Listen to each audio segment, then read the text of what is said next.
Straight out of Canada, citizens, Mookie, Trinidadian, the Tobagoan, the Canadian. Yes, bless. Those bars was way back in 2014. He said his bars have gone 10 times more flyer since then. Here to talk about his 6th studio album, Sound Bites, his new cookbook, Curious Sounds, a dialogue in 3 movements, is all available now. Please welcome back Chef Roger Mooking. Yes, bless. Yo, but it's not a cookbook. What is it? It's an interactive art book. So it's based on the album Soundbites. So check this out, right? The current attention human span is now 8.25 seconds, which is less than a goldfish. They've done studies on this, right? Okay. So I was consumed with this because I have a very malleable relationship with time. I read maybe too much quantum physics, right? Okay. So I was obsessed with this idea of time like that. So I'm like, how do you make an album that appeases somebody who has such a short attention span? So I made this song. It's an album called Sound Bites. It's 19 compositions. The total running time is 19 minutes because the longest song is 1 minute and 30 seconds. Nothing is longer than 1 minute and 30 seconds. It starts at 8 seconds and it ends 1 minute 30. It's broken up into 3 movements based on the cycle of life sway, right? So you have the learning, which takes you from conception to adolescence, and it's very juvenile, very simple. The beats are very simple. The rapping is like juvenile. Then you go from the adolescence through adulthood, and it's called the learning, right? Sorry, this movement is called the living. And during the living, it's a lot more kaleidoscopic. The music is more dynamic. Like you hear raps like you hear like that. You know what I mean? Okay, all right. Then the last movement is called the leaving. And it takes you from adulthood to your end of life, and it cycles you back around. So the whole thing takes you on a journey from conception. It starts with a bell that's 8 seconds long, and it ends with end of life. And you listen to the thing in its entirety. 19 minutes. 19. Okay, let's do this. Let's hear something from the living section of the album. Yeah. Yeah. No. Let's start with the learning. Oh, you want to hear the learning? Let's hear a song from the learning. Okay, so there's a song called I'm an Adult. And basically, I did this one for my kids. I got 4 kids. Okay. And, we walk around in the world, and the kids think that the adults know what they're doing. But nobody knows what they're doing. No. Yeah. Everybody's winging it. So I wrote this song called I'm an Adult. I'm an adult, and I don't know shit. Okay, I like that. This is Chef Roger Mooking, and 888-742-3345. Chef Roger Mooking, and that's from the project Sound Bites. That's from the learning section. And you hear it's very simple, very stripped down. It's a conversation with me and my kids.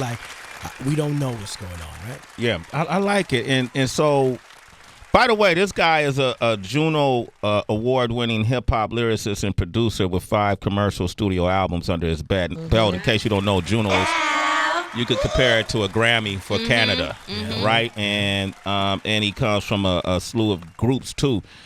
I feel like I asked you this when you came by in 2014. Does the music part of who you are interferes with the culinary part of who you are? No, man. You know what it is, man? It's like they're all tools for me to connect people. Okay. Right? I don't think there's a better way to get a gateway into culture or people than through food. Yes. It's primal. It's very instinctual, but you can start to build relationships around food. You can start to understand and learn history through food. Same thing with music.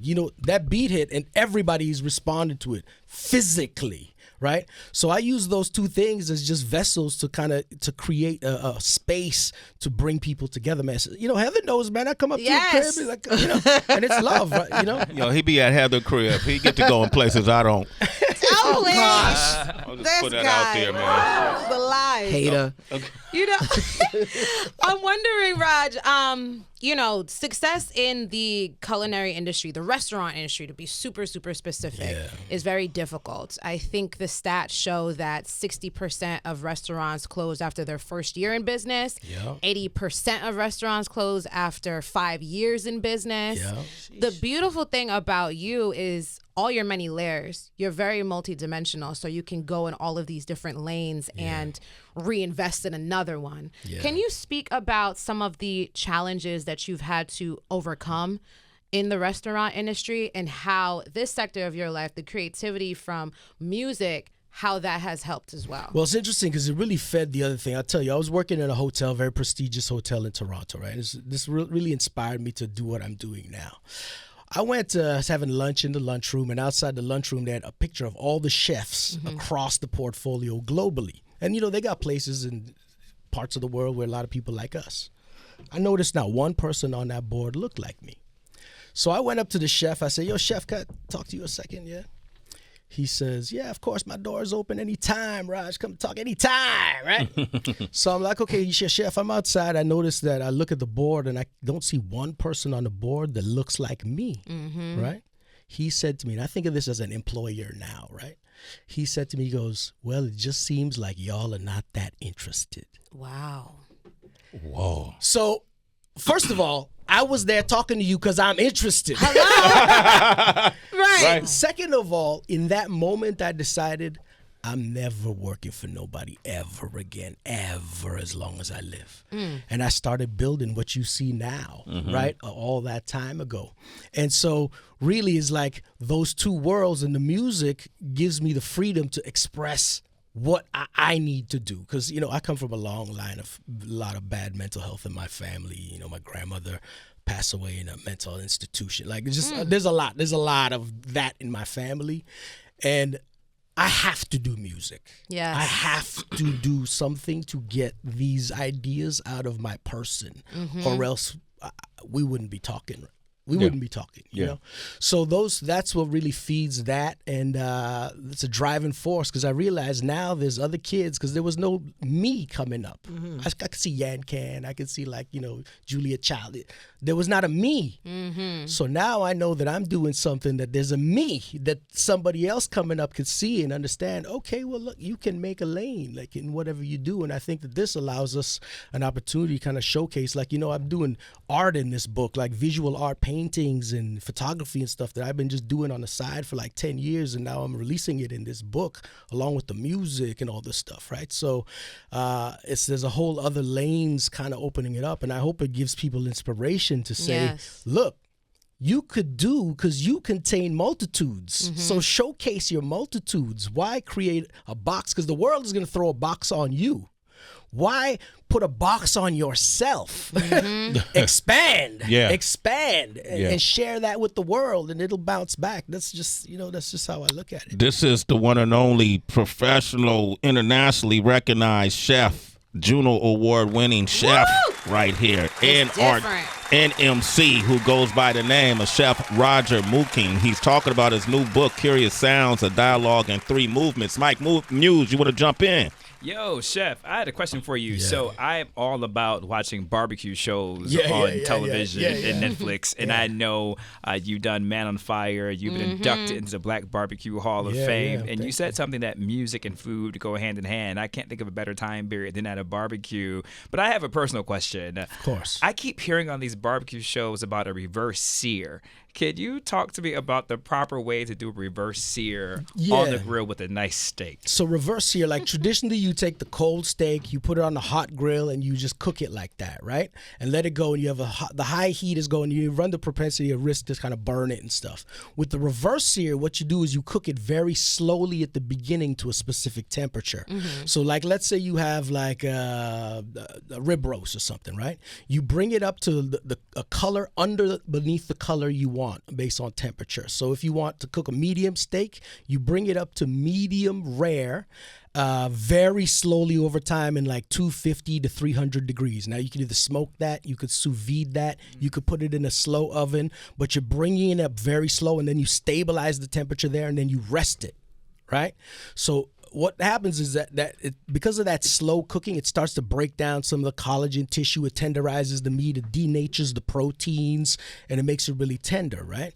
Then when you go to finish it, you put a high heat grill, and then you take that thing that's cooked, again, one doneness below the way you want it, and then you get that hard caramelization, that sear on the outside that gets that char. It activates the Maillard reaction, which is the browning reaction, which activates a lot lot of flavor. Umami, you might have heard of, right? Yes. All that stuff comes alive, and then you get that crunchy crust exterior, and it brings up the temperature to that level of doneness that you want, which is medium, let's say, right?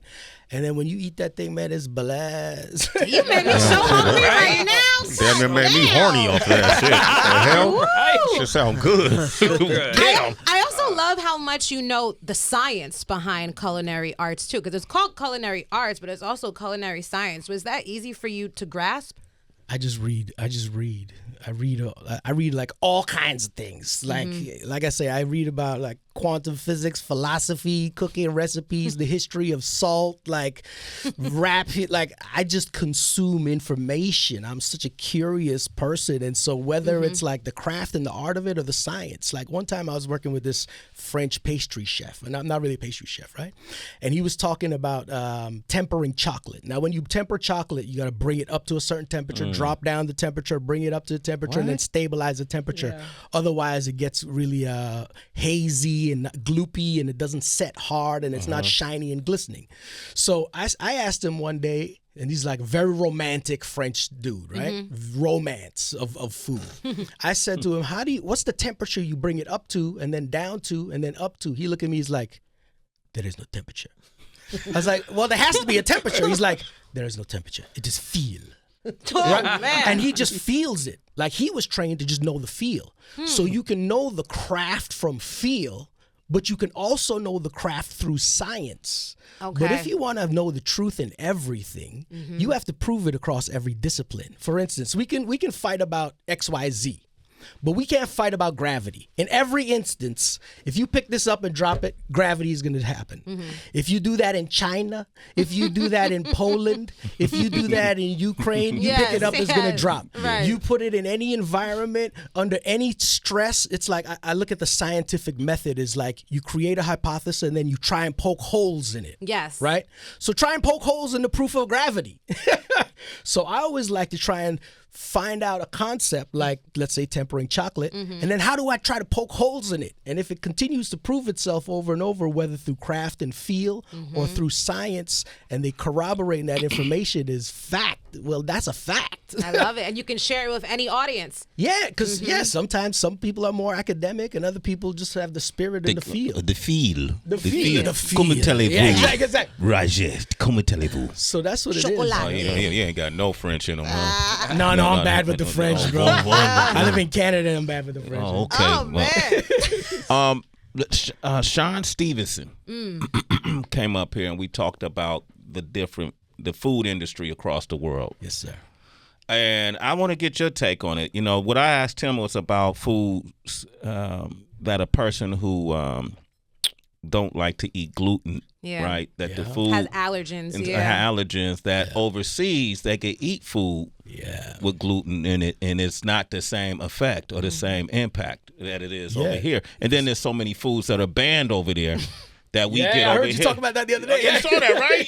Like, so how do you navigate that as a chef? And then does it upset you? Does it disappoint you? Well, this is what the thing is, right? Is anytime you try and bring money into something, and people are trying to maximize profits, right? When you try to maximize profits, especially with commodity products like wheat, rice, they're going to try and find ways to make sure that it is fruitful as possible. So what happens, like, when you go to the store and there's an apple, and there's like 20 different types of apple, there are, not infinite, but a lot of different types of wheat. Right? In North America, they made a decision that we are going to breed a type of wheat that is not very susceptible to weather, that it's not very volatile when it comes to watering and growing conditions. It grows strong, it grows fast, and it grows big, right? And it gets to market fast. So by the time they put a seed in the ground, the clock is ticking on the money. So they want the biggest product with the highest yield. But subsequently, those products are compromised because they genetically modify these things, right? So these products are compromised. Whereas you go in some parts of the world, like your friend was saying, they could go eat the bread in Paris or whatever, right? they don't use those types of seeds. Yeah. They use the original ancient seed. It's natural from the earth from millennia. Right. The body knows how to deal with millennia. That's why sometimes you're waiting longer at the restaurant for your meal to come. It's not as quickly served as it is in the States. Yeah, it's a sensibility. It's a sensibility. Now, on the other side of that, you go to like Greek. The economy is falling apart because everybody's on siesta in the middle of the day, and that's real. That's a real thing too. But it's about a lifestyle thing, right? And it's a sensibility and how you approach food and farming. Like it's soup to nuts. Let's do this, man. Chef Roger Mooking is here. We didn't get a chance to build like this last time. He was rapping over Reef from the Streets beats. Remember that? Reef was here that day. Wow. I remember this. A bunch of MCs was spitting bars, man. A whole nother time. But you by yourself now. You ain't got nobody to lean on. Yeah, no forks and knives can help you Nobody. here. Yeah, this ain't, take your apron off. That ain't gonna make a difference. Oh, yeah, chef Talking about reverse searing. You ain't in the shit. That knowledge ain't gonna help you. You might, those metaphysics you study might work out, You know